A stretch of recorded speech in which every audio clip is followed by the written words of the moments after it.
What I remember about the rise of the Empire is how quiet it was. So here we are with the new Target exclusive Commander Appo. Everyone's going to use this as a 501st troop builder like I am doing. I don't want to spend too long in the packaging. I do really want to shout out, whoever came up with this drawing on this side. I know the company that does the art for the Black Series boxes, ever since they got rid of Gregory Titus, doesn't really tell us who did what, but everything is just really solid about this mural. So yeah, love it. Probably my favorite so far. Enough about the box. Let's go ahead and get the figure out of the box. So here's Commander Appo out of the box with his helmet off. First, just to kind of give you an overall look at the figure. It's a really clean figure. I think this is one of the few perfect paint apps that Hasbro has done. I want to say that they've given us. Like, I haven't noticed anything off, anything like super wonky.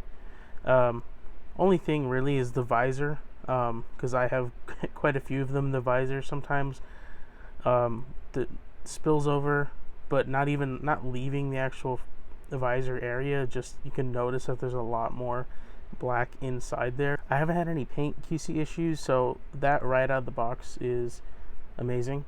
It really helps the figure not only look great, but kind of in your mind it's like, oh wow, this one actually had some attention given to it. So getting a close-up right here on his face, you can see it's alright. There's definitely some detail there, and it's cleanly applied at least, but it's not as good as some other clone faces that we've had. I feel like this clone head sculpt could be a little better, could have some better likeness to Tamir Morrison, but for what it is, it gets the job done. Any further, I guess we should talk about his accessories. He only comes with three if you want to count the helmet as an accessory, but he comes with his okay, forgive me, I don't remember the names off the top of my head. He comes with the typical clone short blaster, and then finally the return, well, not even the return, ARC Troopers came with this, but the return to the clone long rifle, I'll call it. Again, I can't remember the names. They took the option away, I think, after the 2020 new clone. Like, everyone after that only came with the short blaster. And while I don't really have an issue with that, I think I'm just a lot more partial. Personally, I'm a lot more partial to this blaster. I see the clones as carrying this thing into battle, and this being like a secondary. And with the added bicep swivel and just all the new articulation of the clone body, you can really get this thing into some great poses with this blaster. Would have just been impossible for the old clone. And look at that thing, man. It's so great to see a troop builder, any kind of armored character that can get into poses like this, can actually shoulder their rifle. This is one of those things that kind of seemed impossible, just a couple of years ago. But it seems to be a constant on more figures nowadays, that they can properly hold their accessories, and you can get a great pose with them. So since we're talking about posing and stuff, let's go ahead and get into articulation. So the only really new additions to the body, again, are the bicep swivels, which go all the way around. And since the shoulder pads are on that new O-ring system, this is not going to get in the way at all. You don't have to worry about popping them off or anything. Since we did switch to the soft overlay top piece, it doesn't really get in the way. If anything, it kind of does get out of the way for more poses, but that ball peg situation that they have going in the torso doesn't really allow for that much range anyway. But for what's there, it's acceptable. The neck is pretty limited, but I mean, you're not going to be able to get much with the helmet on anyway. When you have the helmet on, you're not really going to worry too much about that. You're going to want to know side to side, and if you can tilt his head to get some attitude. So we have the normal thigh swivel, goes up and gets out of the way like that. The new floating knee pads don't really get in the way of the articulation. If anything, it kind of helps get them out of the way more. They do eventually just get pinched in the back of the knee like this, so I guess that kind of stops it a little bit, but the old one did, so that's not even an issue. Putting his bucket on, and you might notice something right off the bat, that you can see some chin under there.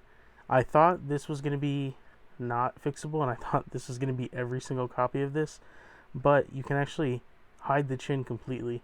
You just need to take the bucket and basically like slide it in there to where the head will form fit to the groove that's inside the bucket.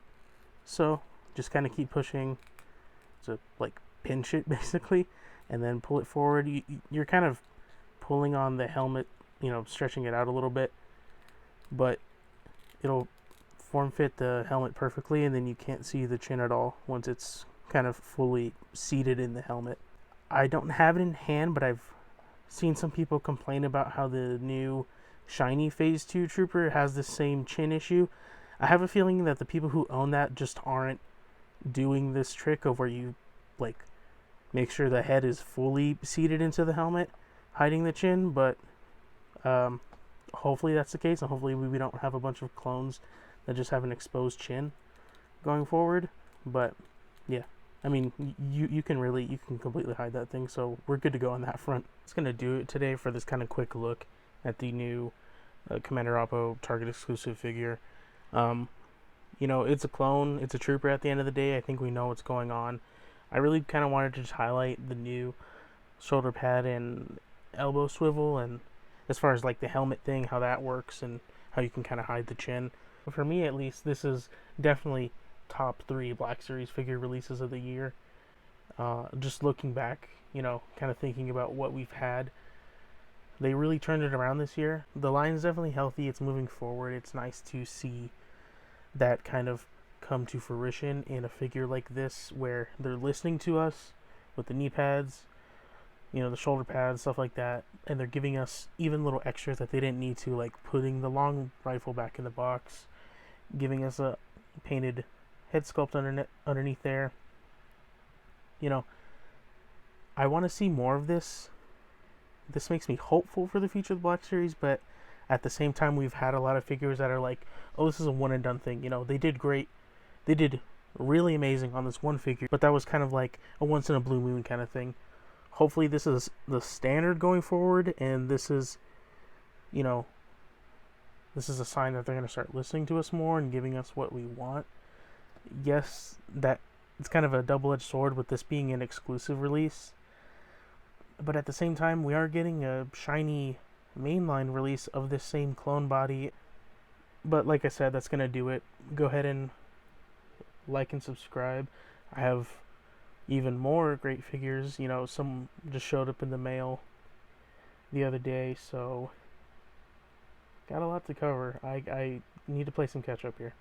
Keep an eye out on Instagram. I always post this on my story whenever I have a new video that goes live. So yeah, that's it for now. I'll see you guys next time.